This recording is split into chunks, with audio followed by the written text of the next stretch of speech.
All right, so I am going to share my screen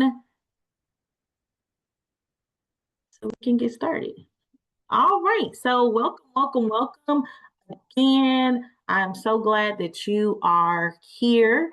We have a lot to cover tonight. Last month, we began a conversation called Restoring the Heart of the Leader, where we explored how basically unresolved hurt and disappointment and the demands of leadership can quietly shape the condition of our hearts.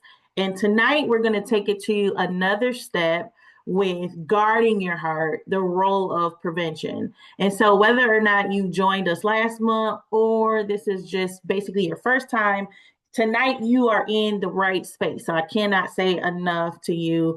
Thank you so much for joining us.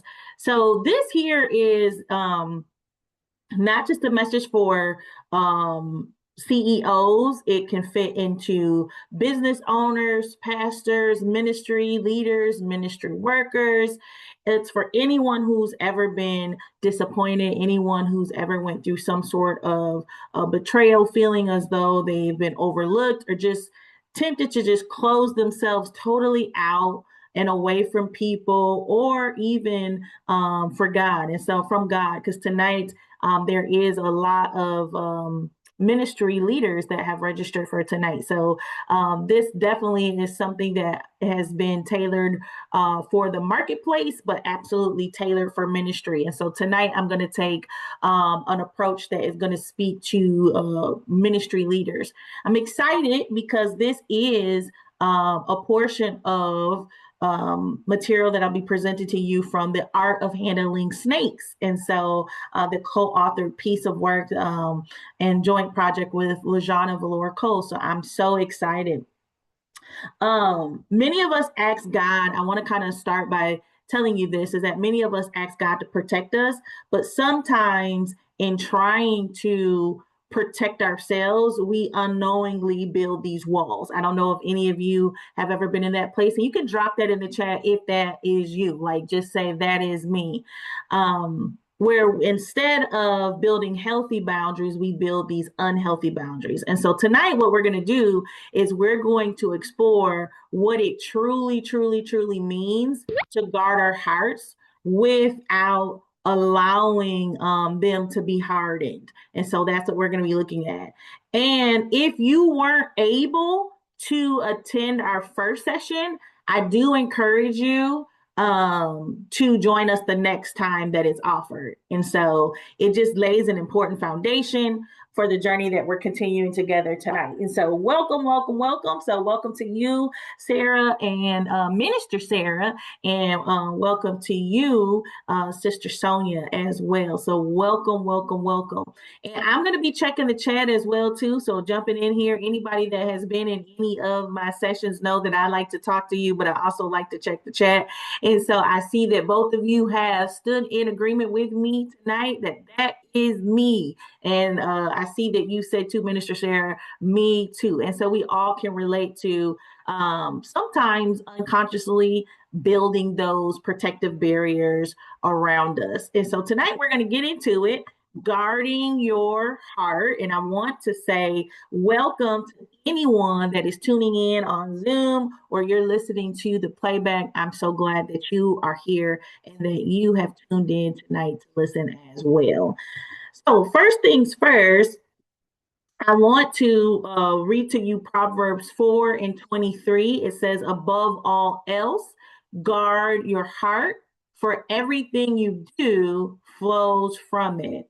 Above all else, guard your heart, for everything you do flows from it. Proverbs 4 and 23. In other words, guarding your heart should protect your peace, not disconnect you from people. And I don't know if there's anyone else in the room that has ever had some sort of situation that you have endured, that you've been challenged by concerning maybe a person, place, or something that has taken place, and you just felt yourself feeling as though you just totally needed to retreat and totally disconnect from people. And so tonight we're going to be exploring how important it is that we know that guarding our heart should protect our peace, not disconnect you from people. Again, if you have not checked out Restoring the Heart of the Leader, our session one, this is a build on from that. And so we talked about in that session, we'll cover what we talked about, just a little recap. But tonight I do want to reiterate, if you have not been a part of that session, make sure that you go back and you check out Restoring the Heart of the Leader, because this is where we get to that conversation in session two of guarding the heart to protect your peace, because that we do know that we need to guard our heart. And so let's get started. All right. So last month, this is what we've learned. So we learned that last month we talked about heart hardening rarely happens all at once. So if you were with us last month, I basically shared how heart hardening happens in layers. So it's a process. It's something that does not happen overnight. And we covered the 5 stages of heart hardening. So we covered hypervigilance. So remember, hypervigilance was when we are just overly hyper vigilant. We are always on guard, almost as though you feel like what is going to happen, when it's going to happen, something is going to happen. We're just always on, right?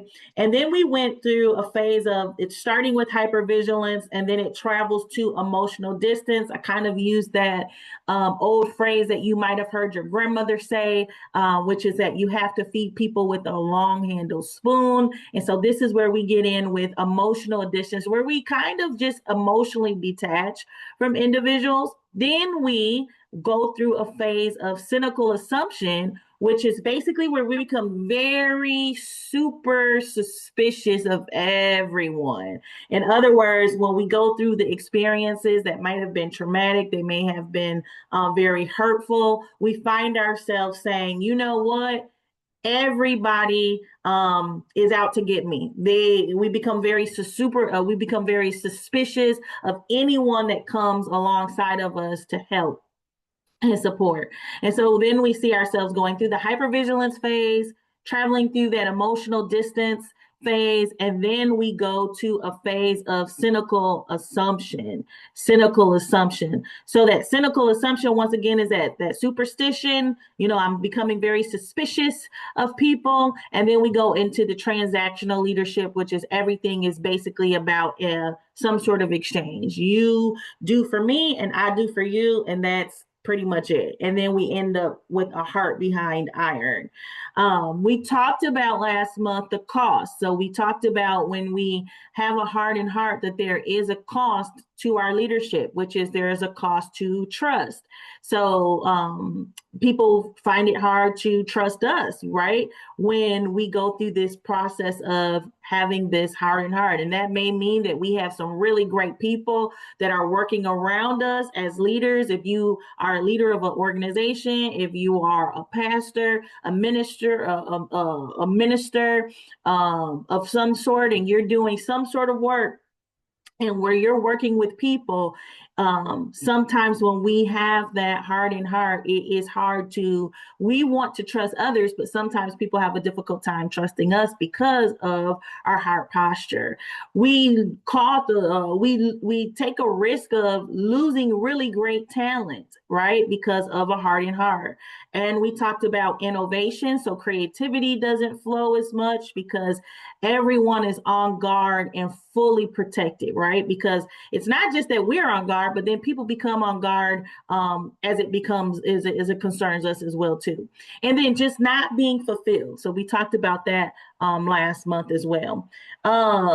Protecting should never become a prison. So in other words, when we get to a place where we are totally just protecting our hearts and building all of those walls, we are not free at all. And so here our scripture that we talked about last month, because we had several ministers and pastors and leaders that were on last month, is Psalms 51:10. Create in me a clean heart, O God, and renew a right spirit within me. So tonight, we want to begin this session with talking about discernment or disconnection. I want to ask you to think about that as we journey through this discernment versus disconnection. So, the thing about it is that when we go through challenging times and working with individuals, and in the case of the art of handling snakes, where you suffer from what we use as a metaphor, a snake bite, something happened that caused some sort of injury to you. I like to say a lot of times that we're talking about we're using snakes as a metaphor to talk about behavior. And so discernment versus disconnection. And so in most cases, and a lot of cases, when we talked about, I think you both said, me too, I can relate to throwing up those walls. That is the disconnect. So that's the disconnection. But what we want to do as leaders is we want to be leaders who discern versus disconnect. So I know you're wondering, how do we do that? How do we discern versus disconnect? So the first things first is you see caution. So we are going to take caution, right? So caution versus the next phase is going to be the discerning versus disconnect. The next one is going to be closure. So we want to take caution over closure. So what is caution basically doing? Caution is, because we're talking about protecting the heart, not closing our hearts off to people and disconnecting from others, but we're taking caution. So that is that we verify before we trust, because a lot of times our hearts are very open, and sometimes we can be very naive. We may be too trusting too quick without verifying before trusting. You're going to build gradually. So you're going to build relationships gradually with people. Sometimes we may have experienced some things where there was trust that was broken. And so now we feel as though, as leaders, you know what? I'm never going to trust again. So when we take caution, that means that we build gradually. So it may be that that you determine what's safe to share. Let's say in practical terms, what's safe to share within a week of knowing someone that's new. And I'm going to use ministry terms because both of you are in ministry, that's new to the ministry versus something that you could share after 6 months of knowing someone. Because why? We're building relationships. So you want to be very much aware. The Bible tells us to know those who labor among us. So we have to be very much aware and conscious of who we're working with, so we can determine what is appropriate to share. And so sometimes we can open ourselves up to injury because we are very quick to share things that may be very sensitive to us, that maybe we share in some conversations that we really did not want anyone else to share, but we just felt like, oh, I just want to share this. And then maybe it was taken the wrong way. And then it was presented in other areas in a way that you didn't present it to the individual. And so now we're disappointed because, oh, I shared this information and that's not what I meant. But it's more or less, did I know the individual? Did they know me enough? Could they handle the information that I was even sharing with at that time? So not that we're not vulnerable, not that we're not transparent, but there's some areas where we have to really take caution, verify before trust. And sometimes that's verifying, watching an individual to see if they came into the ministry and they came in gossiping about other people in other spaces. That's something to take note of, because chances are they may, gossip about concerning you. And so, but you don't put yourself in the situation to allow that to happen. It's just something that you take note, you verify before trust, and then you're building gradually. I think this is so funny because both of you have these S's. So yeah, okay, that's Minister Sarah. I have built walls that I did not know, and I can see how it has been hindering me as a leader and a servant. There a recording of it. We'll talk about that. Please write that question down, and I'll get those answers to you and kind of clarify what it is too that you're asking as well. How people perceive you. Is there a recording of it? How people perceive you. Yes. So there is a way that people will perceive us. I'm really excited because I did recently create an assessment tool that allows us to just do a heart check, how we feel, what's going on in our minds when we think about people who may have caused injury to us, or other people that maybe seem kind of similar to the individuals that we worked with, because sometimes we can miss out on really great people and maybe even mishandle some really great people because they sound familiar to someone else that may have broken that trust. It might be something that just kind of reminds us of someone else. And so that's a really, really great question, Sarah and Minister Sharon. I'm looking forward talking about this too as we open up the discussion at the end. So keep those questions coming. Keep putting them in the chat so we can and writing them down so that we have something for our open discussion towards the end too. So thank you so much for that. So we're going to verify before trust. We're going to build gradually. So building those relationships gradually. We're not going to go out and just put all of our business out there and all of our thoughts and all of our grievances with people that we just met yesterday too, because sometimes people can listen, but they develop perceptions as well. And so we have to be very, very, very, very careful with how we move about observing patterns. So I often use this rule of thumb is that I may have an experience with someone that might rub me the wrong way, but it might have just been, I say, a fluke. So it happened once. Okay. I might make a mental note of that, not holding on to it grudgingly, but just moving forward.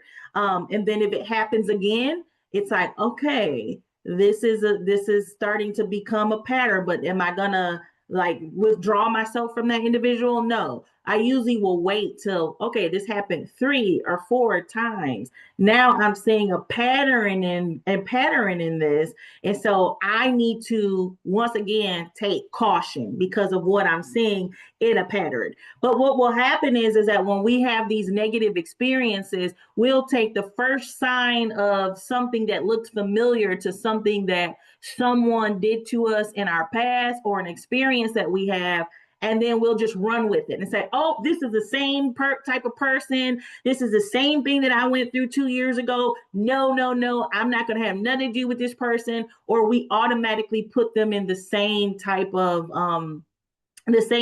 frame as the other person that we had that negative experience with. And so Matthew 10 and 16 tells us to be wise as serpents and innocent as doves. And so we want to be very, very wise, take caution, but we want to be innocent. And so in other words, we don't want to have a mindset that just says, oh, no, this person is just a negative person. This person is out to get me. There's an issue with this person. We want to be able, I always say, until a person proves himself wrong, be able to see individuals from the lens of God. In order to do that, it's more or less, how do we search for the gold in them? In other words, the goodness in them. But when we're very cynical because of our hurts and our pains, anyone that comes into our space that may resemble someone slightly, we will categorize them based on our experience. And that's what we don't want to do. So in other words, we want to take caution. As I was sharing this with the group last night, I also made mention to take caution in what you hear from other people. I tend to be a person that doesn't take everything everyone says to me 100% face value, because what one person may come and express to me concerning another individual, if I haven't experienced that, I don't necessarily come into agreement with how they feel, because that's based on their experiences. So I even take caution as to what other people may say, because that has a tendency to really, really interfere with our ability to build healthy relationships as well too. And you take caution too, because you may be picking up information from someone who has been wounded and has not healed. So they are they have a disconnection mentality instead of a discernment mentality. So we're looking at discernment over disconnection. How do we do that? We do that by taking caution. Once again, feel free to drop your thoughts, your comments, your questions in the chat, because I look forward to talking to you guys and open this up for discussion. Next, you'll see closure. So we went from caution to closure. Caution to closure. Now we're doing caution over closure, but a closed mindset will say, I got to distance myself from everyone. Now, as I talked with another group last night, is that there are some spaces that may be toxic and you may have to pull out from maybe a person, a place, a group, because there's a mentality that a group of individuals have that are very toxic, and it's just not good for your overall wellness. That's not what I'm talking about. I'm talking about a mentality where we just become totally afraid and not willing to try again with anybody. This is where we're just saying people, period. You'll hear people are just this way or people are that way, and I'm just refusing to trust anybody ever again. That's the closure that I'm talking about. I'm not talking about isolated cases. I'm talking about just choosing not to trust people. Our attitudes and mindset should be that although we've went through some struggles and we've had some difficulties in working with individuals, that there are still yet good people that are in the world, and that they're good people who want to help and be a part of whatever it is that you're building. Yes, we become withdrawn spiritually as well. That's really great, Sarah, because that does happen. We can really just close ourselves off. And you know what? God works through people, right? And so we are oftentimes used as the hand and the feet of Jesus. And so if we just say we just want to cut everybody off, then sometimes some of the encounters with the Father we miss out on because of the fact that, oh no, I'm just refusing to trust. So yes, Sister Sonia, Mama Sonia, there are good people still that still exist, and so we have to kind of keep our mind. We don't necessarily kind of, but we have to keep our mind on that with interacting with new people, and instead of saying, "Here comes another person." Okay, I'm just not going to trust them, So you'll be aware of patterns, but you have to give people the benefit of the doubt, but be cautious at the same time. So closure is distance from everyone. It's also assuming the worst. So that's where we totally assume the worst. This new person came on the scene in ministry, and we'll see this a lot. So as a pastor, I've had people who come to me and say, you need to watch this person. I don't have a great feeling. And yes, but we got to use discernment, take caution, but it should not be just a closure. I've experienced some people who everybody that comes into the room, it's like they're wrong, something's not right. And sometimes that's just based off of negative experiences. So we begin to mark everybody that comes into the room. Now, once again, you have to be cautious, because why? We're talking about prevention tonight. But I'm also saying that you do not want to close yourself off to individuals. This is where staying emotionally closed. And so, nope, I'm not going to let anybody get close to me at all. Anybody, so I'm not talking about specific people who you had to kind of come away from because of this and that, or different things that went on, that it was unhealthy, it was toxic. I'm talking about just anyone. Like, I'm just closing myself off to everybody that comes my way. Yes, Minister Sarah, is sometimes how we perceive people due to being hurt. Yes, so we have a perception of people because of our experiences. And so our experiences play a major role in how we respond to the people that we connect with. So that is such a great point. This next slide that you see, we're talking about, oh, you know what? Let me go back. I apologize. I missed one. One of the things I want to encourage you on is to determine Are you protecting wisely or are you avoiding connection? Are you protecting wisely or are you avoiding protection? All right, avoiding connection. And so we can protect wisely and be very wise. So you remember the scripture, be wise as serpents and innocent as doves, Matthew 10 and 16. Or we can avoid connections. In other words, that's what I've been saying. We're not closing ourselves off, but we are being cautioned because tonight we are talking about preventing.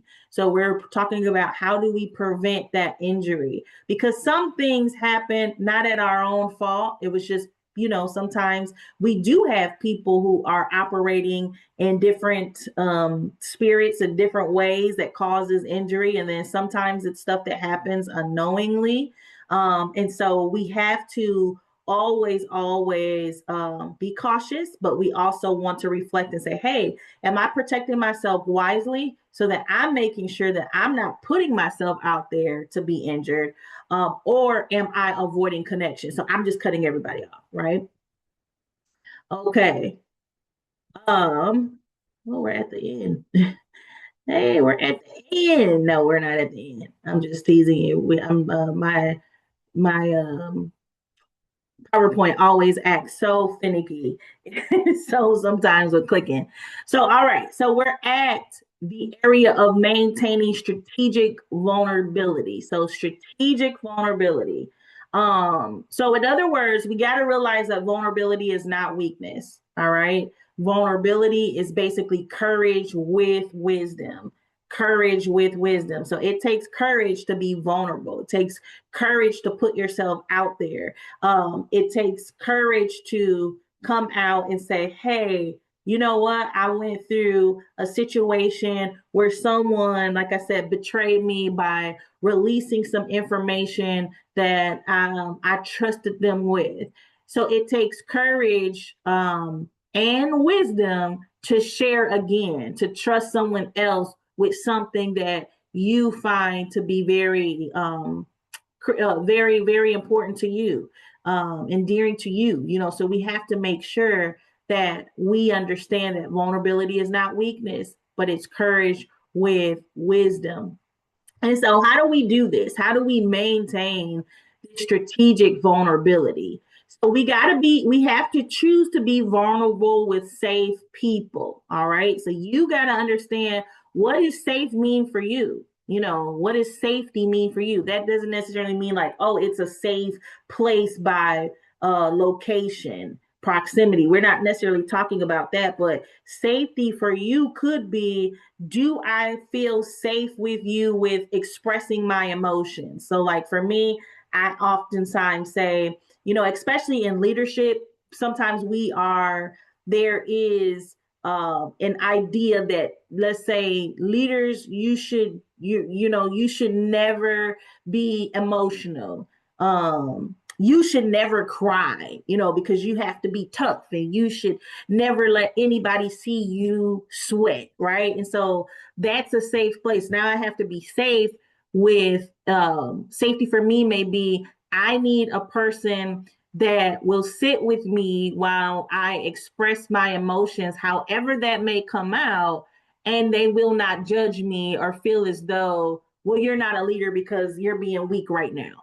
So that's safety. Can I trust you with how I feel and what I'm experiencing right now? Okay. So maintaining that strategic vulnerability is, you have to choose to be vulnerable with safe people. All right. Because sometimes we're just being vulnerable with anybody that will listen to us. And then things happen, and that's not being, that's not where we're going to prevent things from happening, because it's like, all right, was this individual safe? Right.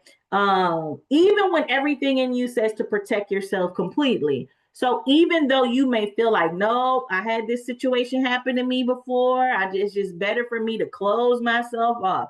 I'm just not going to say anything to any person ever again because of what I experienced. Maintaining strategic vulnerability is a choice. And the strategy is, okay, I'm going to make a choice to trust again. All right. But this time around, I'm going to choose to be vulnerable with safe people. That's what you have to be able to say. Is this person safe, right? I want to check out the chat and see what you guys are saying. It's sometimes how we perceive people due to being hurt. Being vulnerable is a strength. It can mistaken to be a weakness. Yes, because sometimes people do feel like you shouldn't tell everybody you don't do this, don't do that. Like, well, you can't, so yes, it can be, but it's one of the things that we want to add is strength, courage, and wisdom. So being very wise in terms of who, because everybody can't handle your stuff. Everybody can't handle what you're going through. Everybody can't handle how you feel in that moment. Everybody can't carry that type of weight that you carry, especially in ministry. So you have to be very, very strategic with who you're being vulnerable with. And I often say, and don't get disappointed that sometimes, I would say oftentimes, many of times, it's going to be very few people who can carry that, as well too. But that's part of being, that's the preventative. And that's part of that is just being okay with that. But you have to be very strategic with who you share. Now, why does this matter? This matters because vulnerability isn't weakness. Once again, it's strength. Why is it strength? It's strength because it's a willingness to risk hurt, because there's a risk in this. So I remember I used the example of, I told someone something, I was betrayed, and I was really disappointed because they released some information and I trusted them with. I trusted them with my heart, my ideas, my feelings, the challenges that I was going through, and they released this information, and then they didn't even say it the way I said it, right? So it's all twisted. And so now when something else happens and I find myself needing a place to talk to someone to be able to release whatever it is that I'm going through, I have to have a willingness to risk being hurt again. So that's that this might happen again. But that's where that courage and that willingness, because remember, we're talking about prevention, but we're also talking about not just cutting people off and then just having a guarded, like where we're just totally just saying, no, I can't trust nobody. No, they're good people that still exist. There are people out there who we can trust to hold what it is that we carry. But we have to be strategic and we have to be wise about who we are choosing to carry that. It's a willingness to risk hurt for the sake of connection without vulnerability. Genuine relationships can't be built without relationships you can't build. Now that's something. It's because you're thinking about genuine relationships. They cannot, we're talking about genuine, cannot be built without relationships that you can't build. So if there's something where you're working with someone and you can't build a relationship there, it's not going to be genuine. So you got to build. So remember at the beginning when we talked about the caution, that is so, so important, because you got to take caution in building relationship before just going out and releasing and trusting individuals with stuff that's really near and dear to your heart. And then wondering like, well, why did this happen? Now, sometimes, and that's probably a different session, sometimes people may say, well, what happens when you've been friends with this person for, 20 years or 15 years or 6 years and they mistrust? Well, there's patterns, there's signs, there's things that we oftentimes have to always, I believe, just always be cautious with different things. And there's some things you're totally not going to have be able to control. It's going to be like, hey, I didn't see that coming. I didn't see that. We talk about 10 different types of snakes, 8 or 10 different types of snakes in the art of handling snake, the art of snake handling. And that's one of the things too, is that some of them that you won't see, a rattlesnake will blend in to, let's say the grass or the gravel, and you won't see it until it strikes. And so sometimes there are behaviors that takes place, that you didn't see it coming, right? But there becomes a time and a place where we have to heal through it. But we have to make a decision that we are going to trust again. All right. Reconnection strategy. So, how do we do this? This is a practical way. So, reconnection strategy, we go about, we have some sort of injury. Now, this here, there is a couple of case studies in the book that we have. And this is a particular case study on someone named Daniel. And we go through and show a reconnection strategy. He's overseeing an organization. And so now, how do I re engage after having this situation happen to me that has caused some sort of injury where I'm not so trusting? And so here you'll see weekly staff check ins. This could be for a ministry, it could be for a nonprofit, it could be for a small business, it could be for corporate. And so now you cannot pull back as a leader, because if you're not leading, then who is? So as leaders, we can't just shut down. You can't. It's painful, it hurts, it's tough, and I totally get it.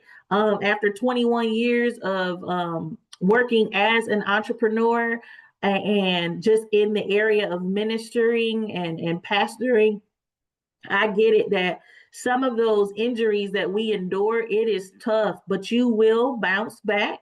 But sometimes you do just want to curl up and say, hey, I don't want to deal with anybody. Remember those walls we talked about at the beginning? We immediately start throwing up those walls. But as a leader, if you don't show up, then who's leading? Who's leading? And then what we do is we open up ourselves for more injury, because if you're not leading, then guess what will happen? An emerging leader will appear. And so then people will begin to follow other people, because you know what? Well, they're no longer around. They're nowhere to be found. So you know what? Then we have additional problems with that. And so the reconnection strategy is making a choice and making a commitment. And so here, staff check-ins, weekly staff check-ins. So now I'm committing myself to still checking in with people.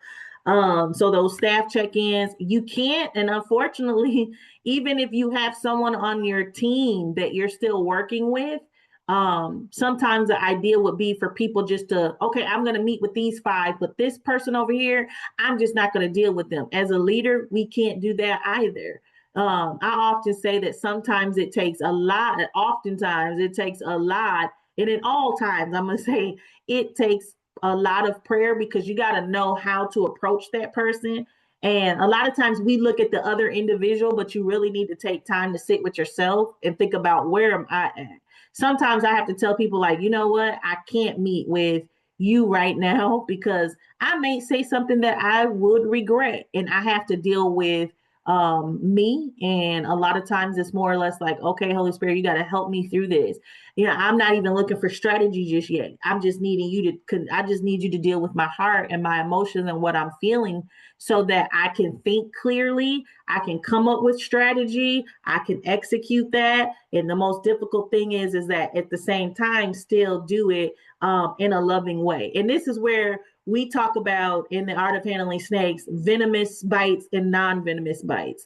So venomous bites will kill you. They're poisonous.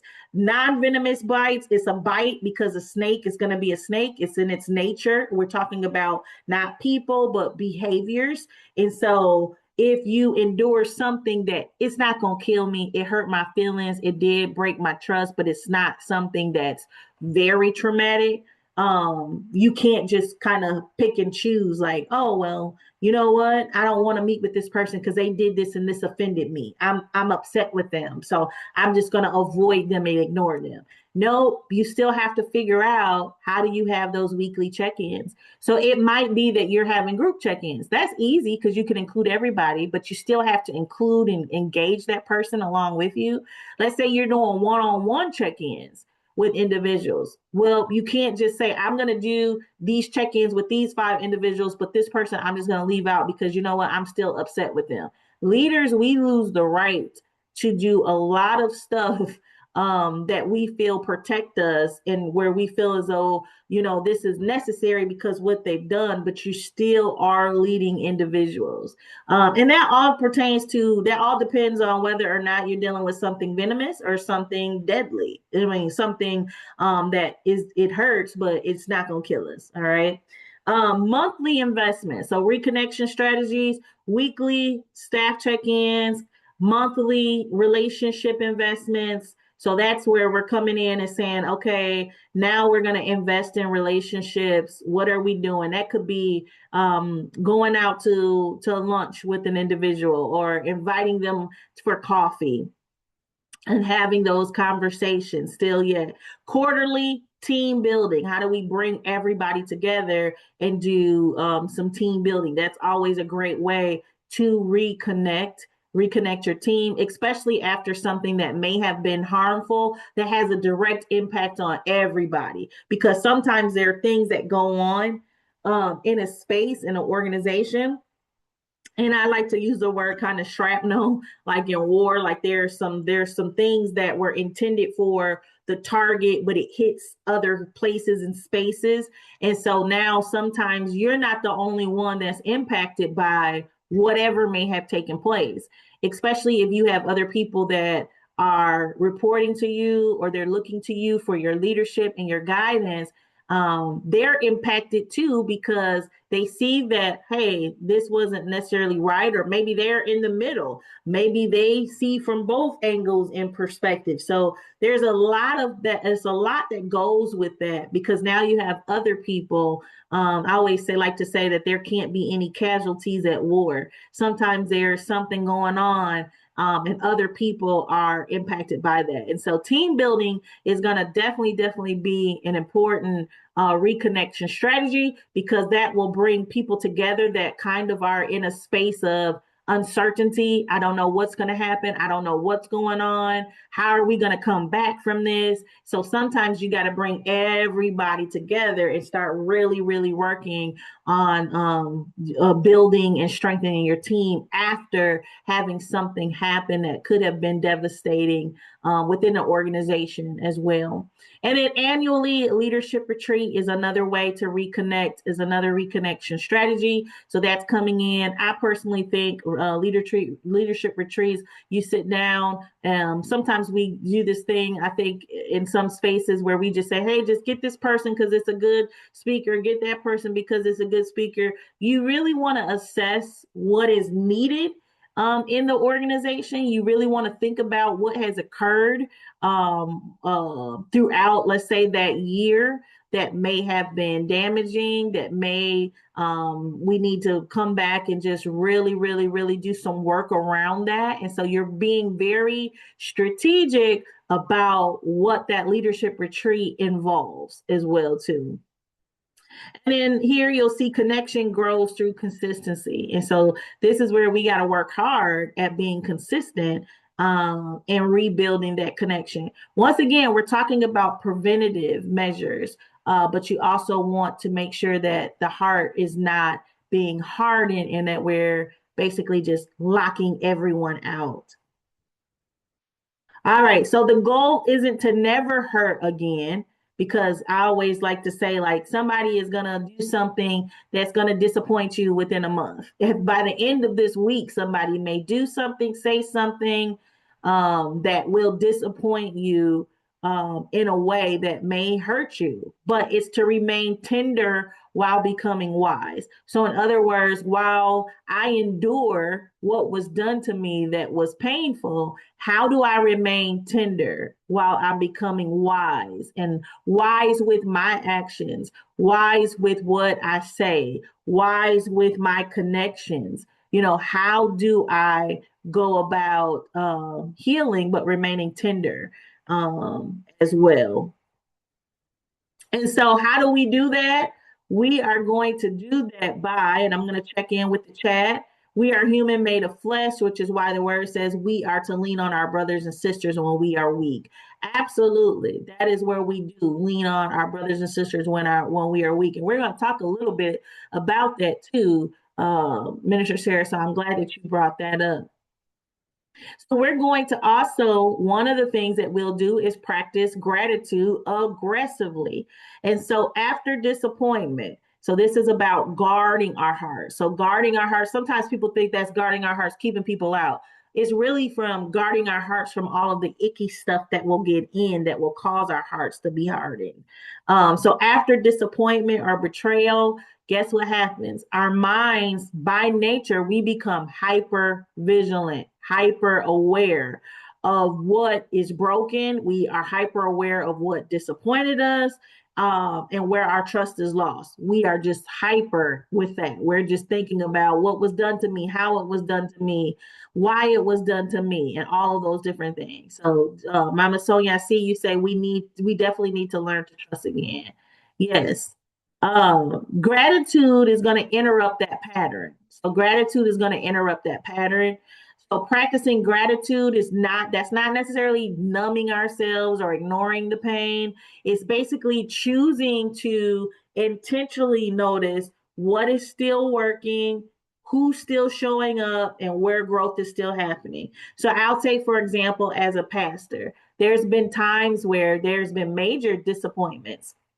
And one of the things that I'd like to say, as much as we feel disappointed and betrayed and hurt by others, sometimes there are others who feel the same about us. So it's not to necessarily say that, hey, we're the self-righteous people and we're the only ones who have suffered some sort of pain, but it is to help us to be aware of where our heart posture stands. And so as a pastor, sometimes it's easy for me to get into a better space by practicing gratitude, by saying, hey, you know what, I thank God for this person because they still show up, or this person is still here supporting, or growth is still happening over here, or you know what, we went through all of this, but you know what, this program is still moving. You know what? At the end, I thank you, God, because I still see your hand moving in all of what I'm doing, in all of what's happening here. You're still here, even though it's painful. And so, God, I thank you for being here because you're walking with me through it. So that makes it easier because we practice gratitude aggressively. So gratitude softens what cynicism hardens. So gratitude and being grateful and thankful is going to soften us, where cynicism, where we're very suspicious and we just don't trust anybody, that's going to harden us to the core.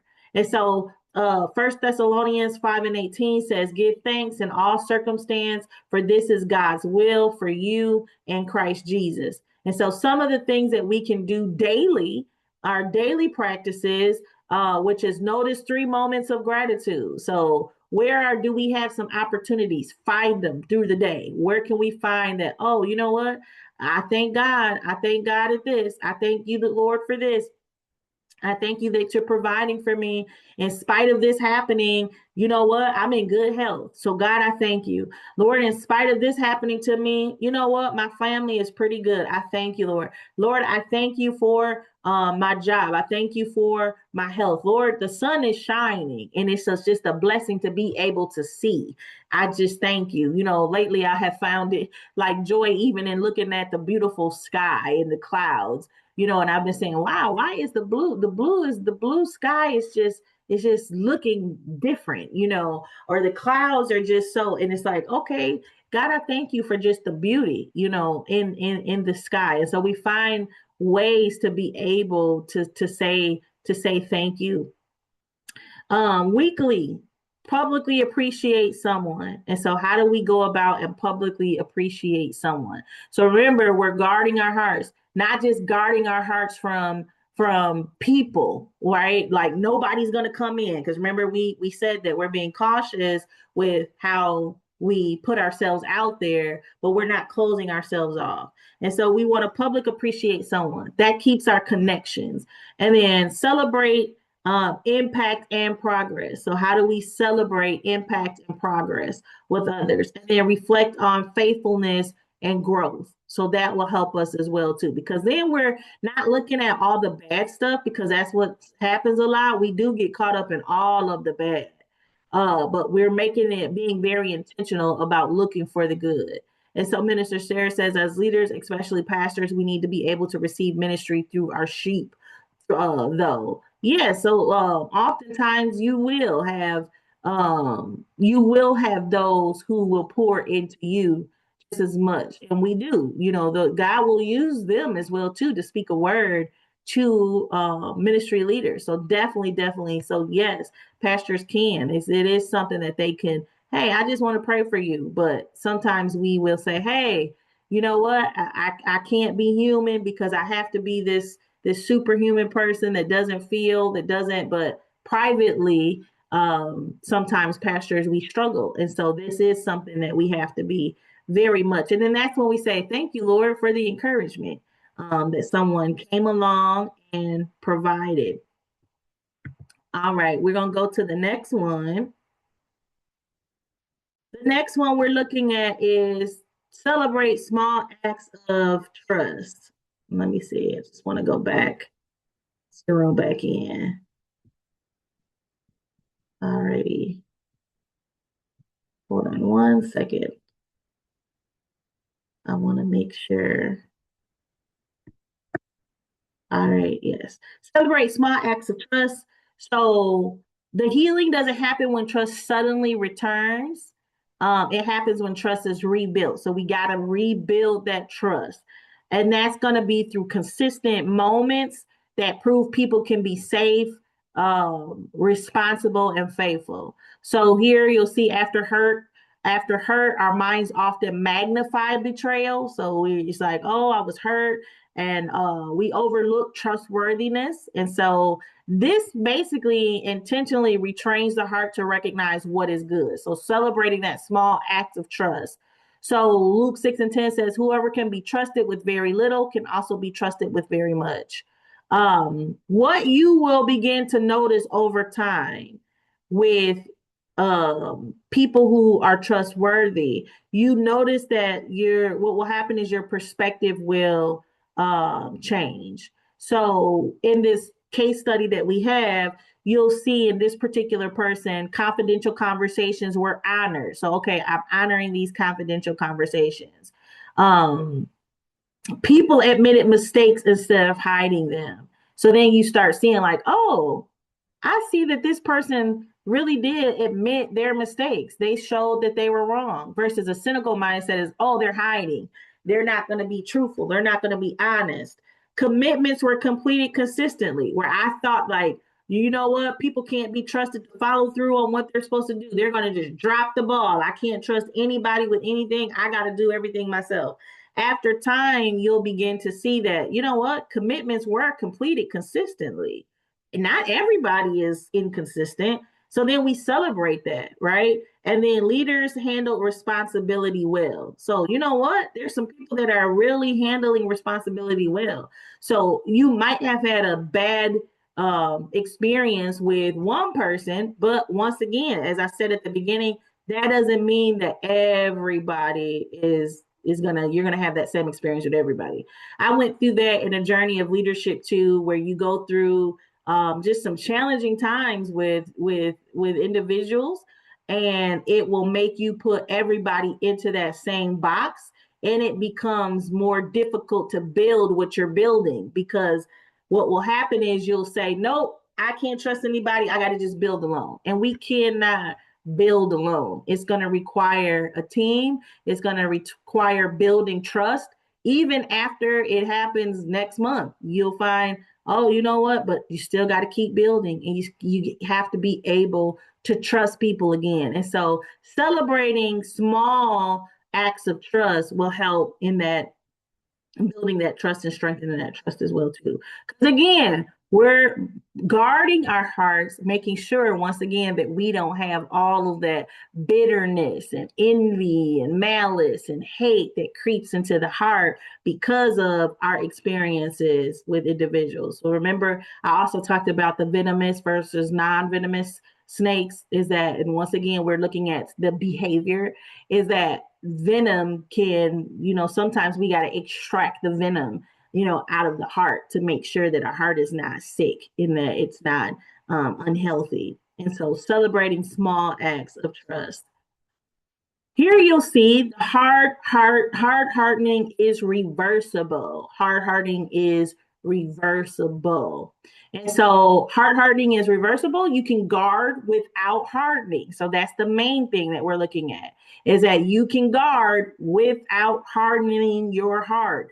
So the cost of a hard heart exceeds the risk of an open one. All right. So there's a cost to a hardened heart. Once again, whatever we're building with that hardened heart is hard. It's like sometimes it's, well, I don't want to work with anybody. And then sometimes it's people say, hey, I don't want to work with you, because they may feel the bitterness and the anger and the hate and all of that that comes with this. And so Ezekiel 36:26 says, I will give you a new heart and put a new spirit in you. In other words, in going back to what Minister Sarah said earlier, you need help. We need help. I need help, right? And so when we go through this, help is needed. And so that is where we do lean on our brothers and sisters in Christ, because we have to be able to have someone that we can walk through this with. Now, of course, our first line of defense is prayer.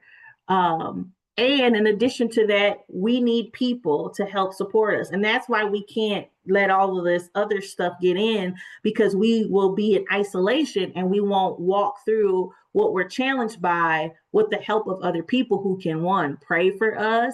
I've been through some situations where it was a lot of things that were just really coming at me, and there was a lot of hurt and pain from people that I never would have expected that it would come from.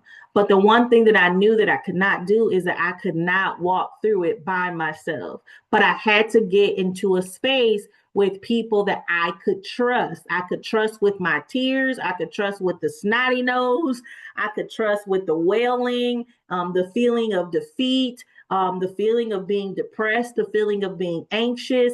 And those individuals speaking life and pouring life back into me and being able to say, hey, you're going to get through this. And you know what? This is going to be a testimony. It's only a test. Hey, you're still anointed. You're still called to do this. You know, you're called to be great. You know, you need people who are going to pour into you. Sometimes that could come from brothers and sisters, as Minister Sarah said. Sometimes it may come through your pastor, your leader. Sometimes it can come by way of a therapist. I say Christian therapist. Not all these therapists is out here doing this new age strange stuff. So not those, but those who are believers and can help push you through, because sometimes that's what absolutely is needed. You need to be pushed through. So you need help. You cannot go into isolation and just say, hey, I'm going to do this by myself. You got to get a tribe of people. I always like to say it like this too, is that you need individuals who are going to be your surgical team. So hey, Pastor Latrice, it's so good to see you. So everyone who is in the operating room with you, you can't have everybody in the operating room with you. So I always like to say Jesus is our master surgeon. There's always a master surgeon, but there's also a surgical team. So there's a surgical team that comes alongside of you, and that surgical team helps push you through. So in my time where I was going through a place where God was really, really working on my heart, I knew that everybody can't come into this operating room. I need a specialized team. And so that specialized team was coming in and they were having prayer. They were checking in on me. They were speaking life to me. And so you need help. You know, a lot of times when we endure those challenges that we go through, we have to get the proper support. But remember when we went back to the beginning of the session where I said you have to make sure that it is a safe space. People watch the patterns, be cautious, but not closed. All right.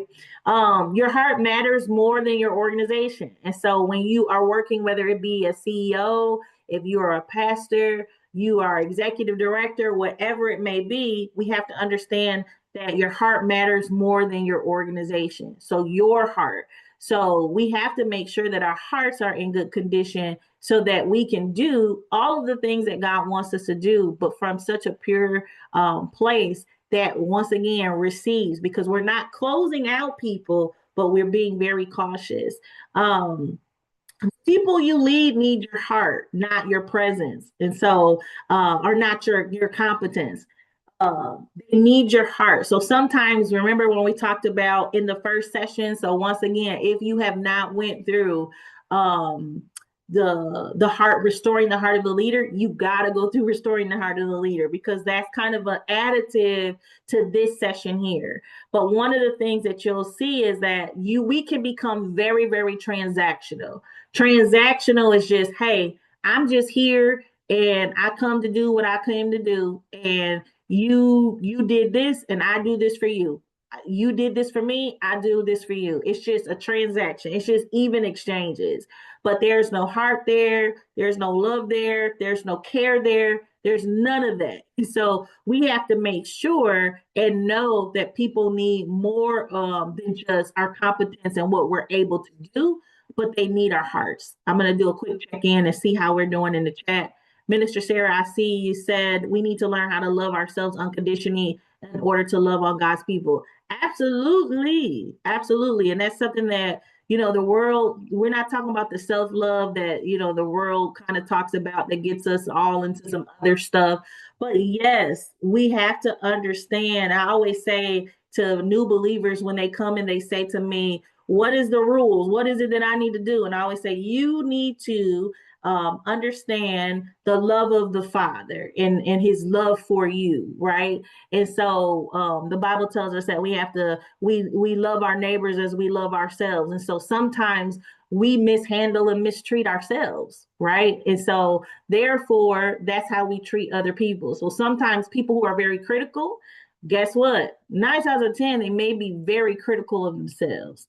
And so you are absolutely right. So the people need our hearts, not just what we offer in terms of skill and our abilities. What I want to take you through right now is this is where the next steps really, really, really matter. And so this is where we're looking at how we discern, decide, defend, and move. So how do I move forward after all of this? Okay. So how do I go into this now after suffering some sort of wound? Now, throughout this time together, I've been using the idea of someone took some information that I shared with them that was very dear and near to my heart. I trusted them with my feelings. I trusted them with this information, and they shared it, and then they shared it all twisted up, and now there's a whole different perception of it, and I'm really hurt by this, right? And so what the next steps? How do I kind of re-engage? How do I keep moving forward? All right. So number one, we talked about discerning at the beginning, how important it is that we're using discernment and not disconnecting, because you will feel a natural desire after suffering. You will feel a natural desire just to disconnect. Like, I just need to disconnect. I don't want to deal with nobody. I've had this. No, I didn't have one to everybody that comes around. This is what happens. And so I'm done with people. I'm my cutoff game. That used to be my saying. My cutoff game is real tight. Like, I know how to do that real good. Let's just cut everybody off. Well, that's the wrong way, especially, and I was saying this to a group that I was working with last night, especially in the case of in case of leaders. Lay members, you may see them have that type of attitude. Now, that's not the right attitude to have, but I'm saying as leaders, we can't cut everybody off and be still building what we're building. It just doesn't work that way. You still need people. And the next session that I'm going to go through next month, we're going to talk about how important that is when it comes to people being assets and liabilities. And so you have to be able to discern. I like to say, discern what is actually happening. I had a situation last night where I was working with a group of young people and they were faced with the situation. One person had one perspective, another had the same perspective as the one. And then I came in and said, let me give you a different perspective. I think that this is what's actually happening. The third person said, that's exactly what I think is going on. So you have to take time to discern, look through the situation, Sometimes, am I seeing it from the lens of my wounds and my previous injuries from 5 or 6 years ago? Because this looks familiar. This sounds familiar. And sometimes it may be. That's why we have to discern. But we don't want to, I like to say, fumble the ball, where we just totally say, hey, I missed out on a great person because of the fact that, you know what, I didn't discern. I just kind of came in and said, oh no, just use my sentence. This person, she looking the same way, and it might be, but you gotta be sure, right? And so that takes time. So what's actually happening? I like to add this one point here, which is also what is actually happening within me. So discerning even what is happening within me. So remember at the beginning, we talked about creating me a clean heart, oh Lord, and renew the right spirit in me. But in the beginning of that, he's basically saying, search my heart. So sometimes it's like, okay, I need you to search my heart. Like I need to figure out what's going on with me. Am I in a place where I am bitter? I'm upset. I'm still kind of raw from something that happened 2 years ago that I really didn't take time to really maybe deal with. And restoring the heart of the leader, one of the things that I say and really, really push is the fact that you got to name it, you got to call it out. So whatever hurt you, we can't just ignore that. You have to say, this hurt me, like this hurt my feelings, that you know what, I told this person this information and I trusted them and they went out and they said this. I feel as though the body of Christ, we have been in a space where we'll say, yeah, like you always will talk about offense, and we shouldn't be quick to be offended. But the fact of the matter is that we're human. So sometimes we are offended. So the group I was talking to last night, I was sharing with them, like, if you're offended, say it because we can deal with it. But if you don't, say, hey, you know what? This really bothered me. I'm offended by this. Then we can work through it. But if you don't, it's going to just layer by layer. Because remember, we talked about a hardened heart doesn't happen overnight. It's layer by layer. And so what happens is that offense begins to just be lodged in the heart. And then it just grows in your heart just because what I didn't deal with this. So we have to be able to discern not just the situation, not just what's actually happening with the person that's in front of me that caused an injury, but what is happening within me as well. What's happening within me? Am I looking too deep into this? Is this really what this is? Is it some hurt and pain speaking? What is really happening to me? Yes, Minister Sarah, you said don't let the enemy steal your joy by bridling your mouth. Yes, we cannot. And so that's discerning. Like, am I just, is this really, we talked about this being all coming from the art of handling snakes. And so is this a venomous bite or is this a non-venomous bite?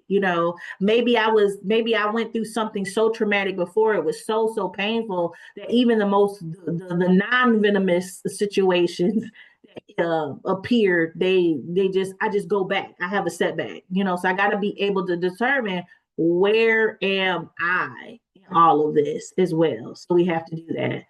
Oh, no problem. No. I'm so sorry, Pastor Latrice. It's okay.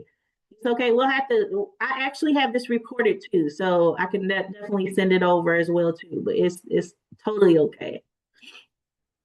Um. All right. Let's see here. I gotta stop and reshare. I apologize. Let me get us going here. So then decide. So we discern, right? And then we decide.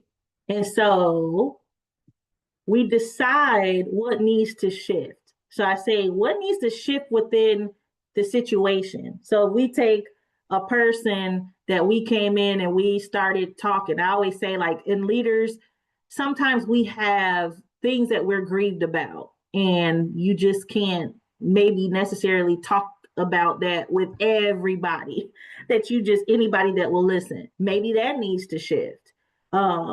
Maybe the way my perspective and the way I'm seeing things needs to shift.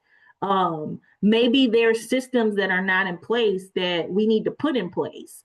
I could say this with Mama Sonia. She does a lot of standard operating procedures and helping. And sometimes we'll say, hey, the system is broken. We got to add this to this because if we have, let's say, someone stealing money and we got upset, oh, somebody's stealing money from the church, or we had a fundraiser and now we're letting everybody use their cash apps and they're not giving the money in. I'm using this for example. And then we're hurt by it because, oh, we trusted you. Well, no, you got to put some systems in place.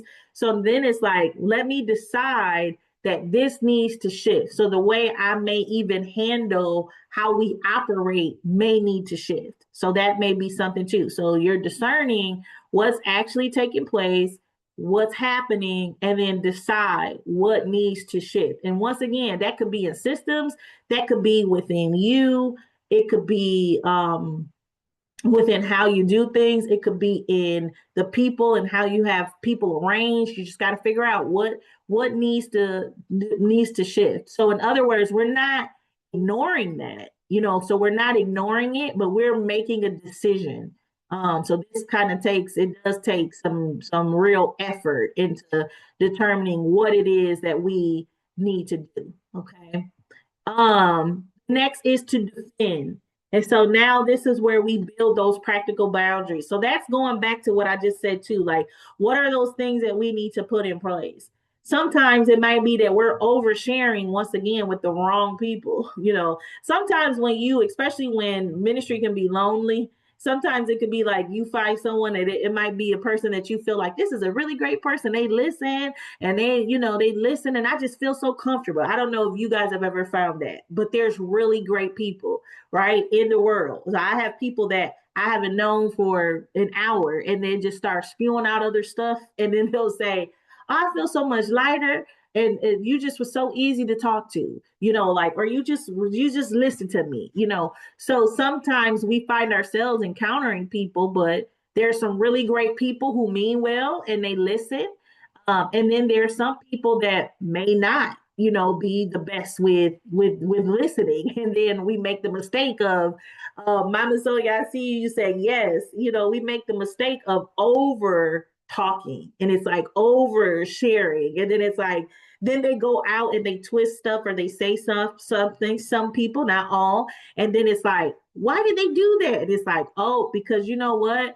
Did you build the relationship first? Did you know who you were laboring with? Did you spend time with that person to know that you could just say all of those things that you would say and they could be trusted with that information? So building those practical boundaries for yourself may be like, hey, I'm going to get to know someone first before I start going into just venting and sharing what's on my heart. Because some people that come across as venting, you could talk to a person and a person could just say, that's a negative person if they don't know you. But someone that knows you, it could be, oh, they're just venting. They're just getting something off their chest. They don't mean anything by it. But you see what I'm saying? If there's no relationship built, then it becomes a challenge. And so you're looking at discerning, deciding, and then you're defending. Once again, that's that building that practical boundary. So we got to make sure that we have that. And then lean forward intentionally. So leaning forward intentionally is basically you're making a decision that, hey, I'm not going to close. So remember, we talked about caution over closure. So you're going to lean forward intentionally. So in other words, I'm going to make a choice to get out there and build other relationships. Even though I had this situation happen to me that made me want to just close people off because you know what? It didn't happen one time.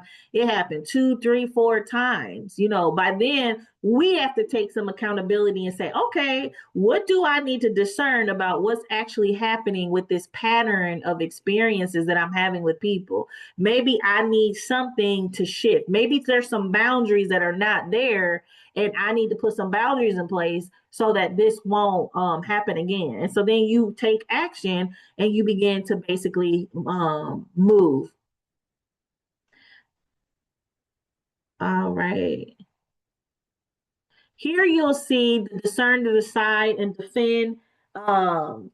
So many people leave conversations like this, and I'm praying and hoping that everybody leaves tonight like inspired. But sometimes it's like, but what do I actually do next? And so there's some real questions that we really should really consider and think through. So what do I do with this relationship? So sometimes it might be someone that feel like, I don't know if anybody has had those relationships where you think you're good with someone, but maybe they're throwing you under the bus. Now that might be a non-venomous thing. Sometimes it can be venomous for some people, depending on their experience. After a while, when you suffer from some of these things, it's like, okay, yeah, that's just people being people. But for someone who has little to no experience with, I say, these snake bites, then it feels like, okay, that came out of nowhere. But eventually you come to a point where it's like, you know what? This is just people being people, like, so that doesn't hurt me. I've dealt with worse, than that. And so sometimes you have to figure out, what is this? This relationship, is this a relationship that sometimes it might be, this is not healthy for me? I've had a couple conversations with some people even this week. Is this relationship healthy for you, for your spiritual well-being, your mental well-being? What do we do with this relationship? Maybe I need a break, from just kind of pulling back because what it may be doing. If it's something within an organization, sometimes, and we'll get into that as well too, in terms of like your human resource management. And that could be too in ministry, because I look at, human resource management. We're going to be talking about people, assets, and liabilities the next session. But sometimes it may be that there is some sort of plan of action that needs to happen.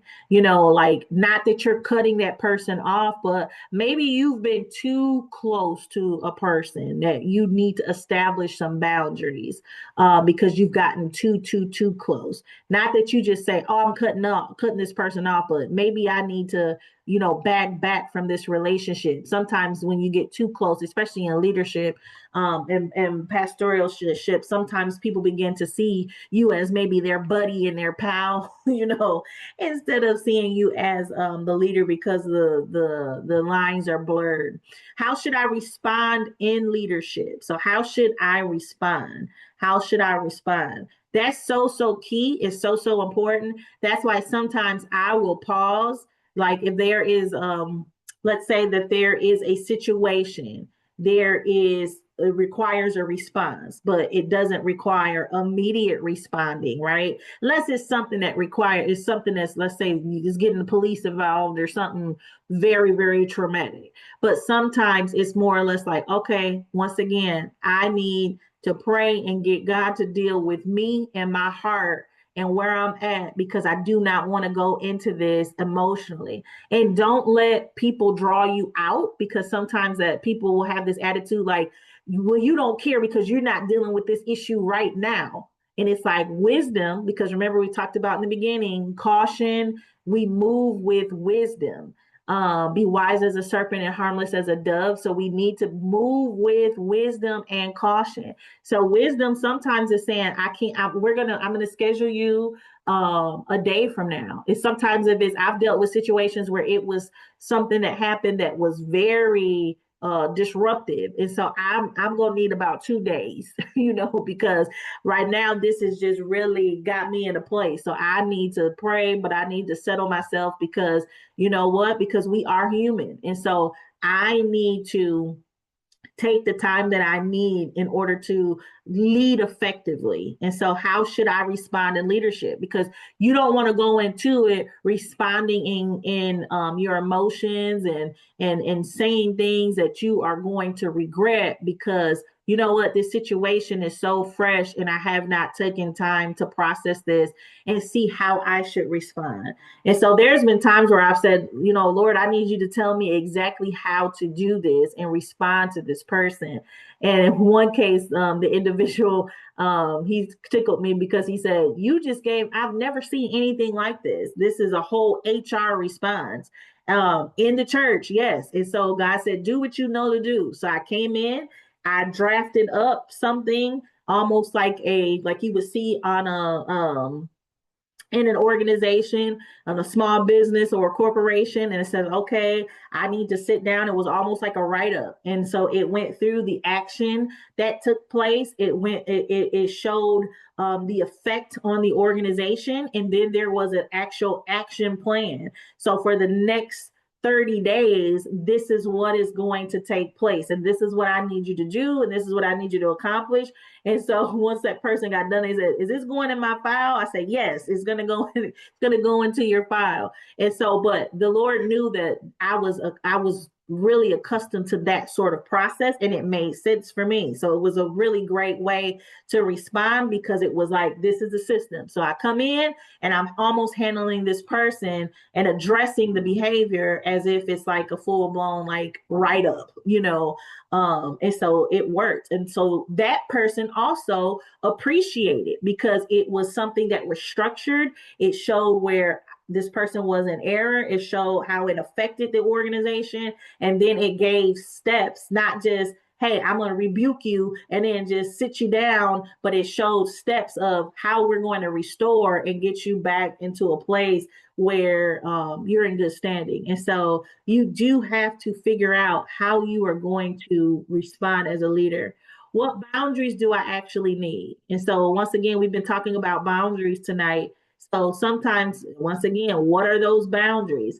And then this experience takes your real situation and walks through a clear process for wisdom and next steps. So we have to be so careful in terms of how we walk through this. So that's something that we want to see. So this here you'll see is not theory, but it's application. So I'm a big person on application.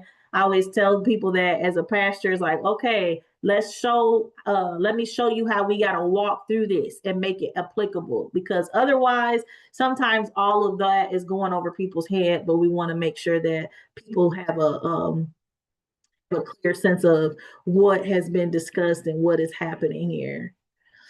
Next, you'll see we'll talk about you matter. Your heart matters.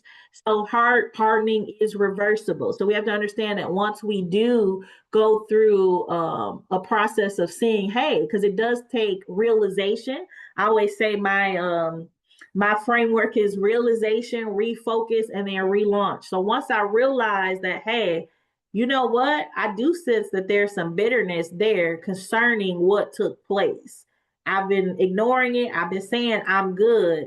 And I'm going to talk to you guys about how we can identify that. It's a really great tool that I've recently put together to identify that with our hearts. But it can be reversible, but it does take acknowledgement of the wound, the injury, calling it out. I don't care how small it is, being able to call it out and say, this is what pained me. This is what harmed me. Because once you do that, then you can start the healing process that can begin. But as long as we just say, I'm good, secretly, I like to say asymptomatic. Sometimes we have a heart that's asymptomatic. We think about what happened with COVID, where people had symptoms and then some people did not have symptoms. So sometimes we don't recognize that there are symptoms there of having injury, but we've been trained. Many leaders have been trained. You get up and you just keep going. We ain't gonna let that phase us. But the truth of the matter is sometimes we gotta pause and deal with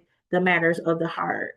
You are not required to choose between wisdom and connection. You can guard your heart without closing it. And so once again, remember I said the purpose of guarding the heart is to make sure we don't get all the icky stuff that comes in.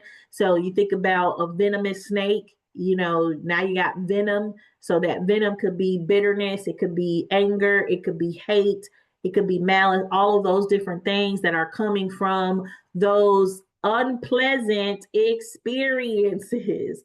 And so the people you lead need more than your competence. So sometimes we think, well, it's just enough, especially when we're talking ministry, but this can fit. We can flip it for corporate. We can flip it for nonprofit. We can flip this for nonprofit organizations and executive directors. The people need you more than they need your competence. In other words, for a ministry team, people need more than just good preaching. They need more than just good worshiping. They need more than just the systems that we might have in place, but they need our heart. So they need our presence, compassion, humanity, and then leadership without heart may produce outcomes, but it cannot sustain connection.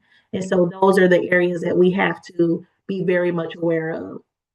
And so now, what I want to share with you is what we've been building together. So I've done one of these sessions. Once again, if you have not done Restoring the Heart of the Leader, I recommend that you go through that session as well. And then over these sessions, we've been learning to recognize what's happening beneath the surface before it becomes patterns in our lives. So we're really saying, okay, I'm being honest with me. But awareness alone doesn't create that transformation. It does really require us to pause and reflect and really think differently, think and move differently. And so that's going to be very important. Um, yes, amen. Praise God, Minister Shara. And so this is where we want to think about through that. So next, what I want to kind of go through and show you is what's kind of being developed here, so that you know. Once again, this is recorded tonight, and so you will definitely get a copy of the recording. The inner chamber sessions are coming because I've had a few people reach out and say, "Hey, what are you going to do?" Because these are really great sessions, and we can use these whether it be with our ministry teams and groups, one-on-one. So you'll see that there are opportunities for private leadership intensives, which is a 120-minute deep dive session tailored for leadership solutions and written recommendations and next steps. So in the case of tonight, let's say that you went through something with someone and you're feeling stuck. Like this is where a private leadership intensive will be really good, because then it's like, okay, let's walk through this. I'm really excited because tonight I just sent off for an assessment tool. So it's a heart check tool. So this is where sometimes we saying, I'm good, I'm good, I'm good, I'm good. And this is, I know this so very well. I'm good, I'm good. We get to a point where we know how to modify our behavior. Behavior modification is different from transformation. So sometimes it's like, okay, I can act right. I can go into this space. As someone in my ministry said once before, and I had to kind of redirect them, it's not business as usual. That's the world. Business as usual for the world is I don't really like you. I can't really stand you, but we just gonna come in here and get this job done because this is what we're here to do. Versus in ministry, it is totally different because we're to leave our offerings at the floor before we would even at the altar before we and be required to go back and fix whatever it is that has occurred, that's happening. If we have an ought, we are to do that. And so I say all the time, like, no, you can't just come in here and just be like, well, it's just business as usual. It's not, so it's heart posture. And so we really have to call it out. Whatever, if we're offended, then we got to be able to say that. I do a little session with the group that I work with, and I have this way of saying where they line up, and I'll have like a line of 2 lines of 3, and they're facing each other, and they have to rotate around. And the idea is I say, okay, are we all good? And I'll put them on a timer. And then those individuals spend time talking to each other. It's kind of like speed dating. So they spend time talking to each other. And this is their opportunity where they share if something was something that rubbed them the wrong way, if someone said something that offended them or hurt them, this is their time to have that even exchange. And then I set the timer and they switch. And so sometimes I have found that some of them need a little bit more time. So I'll tell the other groups to switch when it's time to switch as a whole group. And then those 2 people spend more time with each other to address those needs. And so sometimes that's what happens with leaders, is that we need private leadership intensives to help us work through whatever it may be going on. Now, these private leadership intensives are going to happen for all of the session series. But this one here tonight, if someone was saying, hey, you know what, I am struggling with this. I need help. The second thing with the private leadership intensive is, again, too, is that I did create an assessment tool that allows you to rate yourself in your thoughts. So what happens when this person comes to the room? Are you ruminating over what was done to you? Sometimes we just keep talking about it and talking about it and talking about it. That means that the wound is still there, or we keep thinking about it. We sleep about it. We wake up. It's just constantly on. It's like, okay, we got to deal with the matters of the heart. And so this allows you to really go through a list of questions, which is an assessment to see where I'm at. So it could be, there's some categories where it's mental, where you evaluate your mental, then you evaluate physical. So you could be at a point of behavior modification where I've just, okay, I know how to behave. So I'm just going here and I'm going to speak. That's going back to that business as usual. I'm going to go in and speak and do my thing. But I'm not recognizing that, oh, when this person walked through the door, I felt my stomach turn. I'm getting headaches. I'm getting anxious. My palms are sweaty. I got all of these different things that are happening to me physical, but I'm saying I'm good. But in reality, I'm responding differently. There's some manifestations that are going on that it's like, oh, I'm just kind of numbing that out and just not paying attention to that. So that's where we go through and we assess all of those areas. So it's a questionnaire that really helps individuals to see and to reflect and maybe say, you know what? I didn't realize that maybe there's some stuff still there, and I need some healing to take place in my heart. So there's private leadership intensive, and then group leadership training. This is for all individuals, churches, businesses, organizations, nonprofits who need the leadership development for emerging and seasoned leaders.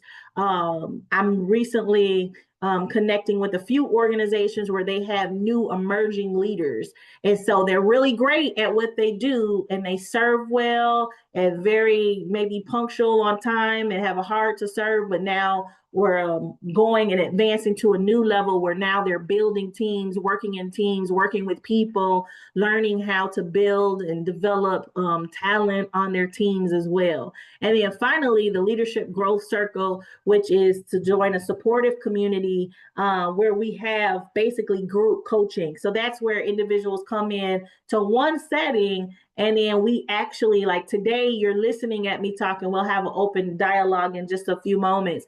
But you are basically, I'm challenging you and coaching you through things concerning whatever series it is that we're in. And then we work together to work out those challenges and those barriers, and to come up with strategic plans for you as you work through that. And so that is an opportunity for you to learn more about that, not releasing those yet, but just kind of getting a pulse of what people need. And so this is a questionnaire that will allow you to kind of check off some of the things that you may be interested in.